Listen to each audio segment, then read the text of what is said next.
Movie reviews. They're like any other reviews. They're either a benefit or a hazard. If they're a benefit, it's not my problem. But I needed a partner.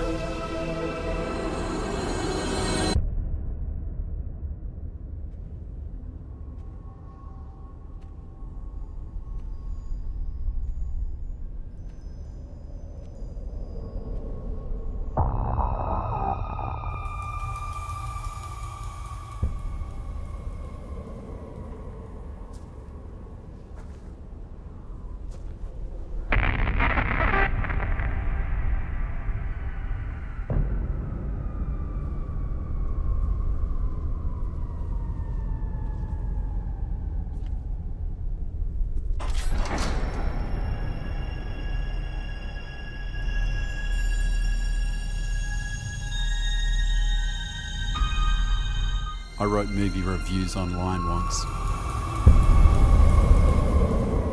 I was good at it.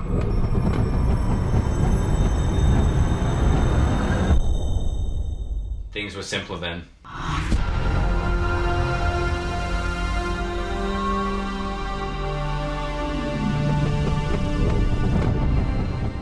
Welcome to Roll It with Tom and Blake. This edition we have Blade Runner 2049. That's right. We're episode 7. Can you believe we made it to 7? I know. This is like the 7 episode itch. No one's taken us down yet. No one has taken us down. And I don't want anyone to take us down either. I want to stay there for longer. So Blade Runner 2049, so it's a belated sequel to a now much loved classic of Blade Runner, which has just turned 35 years old. So there's actually like a quite a big sort of expectation to live up to as well. What's the point in doing this? What is the point in doing this, Blake? Well, I do think that I was surprised at how much the actual first one is part of the second.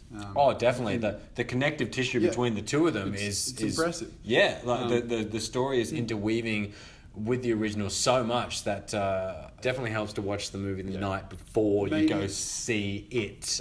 Dennis has actually taken what people know and remember about the original film and has expanded on that. Yeah. And so if you're going into this thinking this is a 2017 science fiction blockbuster, you're not going to get that. No. This is a film which is so complex. It's hard to decompress so quickly from it. I think Dennis's style is very good at creating a feeling in using cinematography and using sound and using the content, and I think it really is put on display here in this film.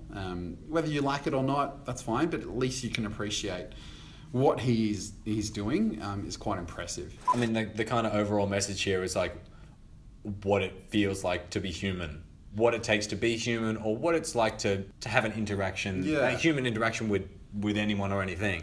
Yeah, I think it's the attainment of that. It's the attainment of really being kind of present and being human and knowing what to do and knowing the right thing to do and living your life the best you can. I thought that Ryan Gosling did well. It seemed to me like he was doing Only God Forgives, the same kind of character in that, a brooding, kind of quiet, good-natured person. That's right. Gosling always keeps it buttoned down for a very long time, doesn't he? He's always you're waiting for something to happen. He's getting like pummeled, and then sooner or later he's like, God damn it! Yeah. And well, he has his God damn it moment in here as well. He does. And with good cause. Yeah, good cause.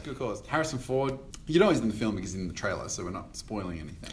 There's something to be said about the power of Harrison Ford. Like, this is a man who's in his 70s, and you know, I don't know what it is about him, but people love Harrison Ford. You can almost hear the audience just like perk up as soon as he comes on screen. And when he gets there, it's almost like a big sigh of relief that, oh, my man Harrison's back. And even though it looks like he doesn't really care sometimes, and he's that gruff sort of like, you want a drink? What did you ask him? What is it, officer? Are you here to get me? Blade Runners? Indiana Jones? How many more roles is he going to come back to? Get off my plane. Get off my plane. We're going to see Air Force 1, 2. Air Force 101.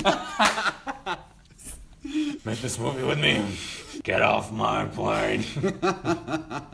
The female characters are really strong. I really enjoyed watching a lot of the really powerful female characters within a film. Absolutely, that's what Dennis is actually good at. He's good at a lot of things, but he's very good at writing strong female characters. Look, Blade Runner 2049 is chock full of them.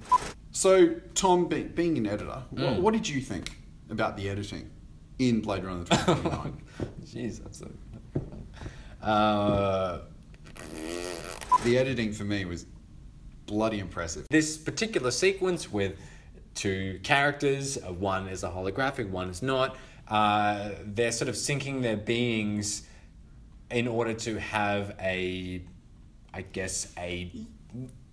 sexual moment with a character.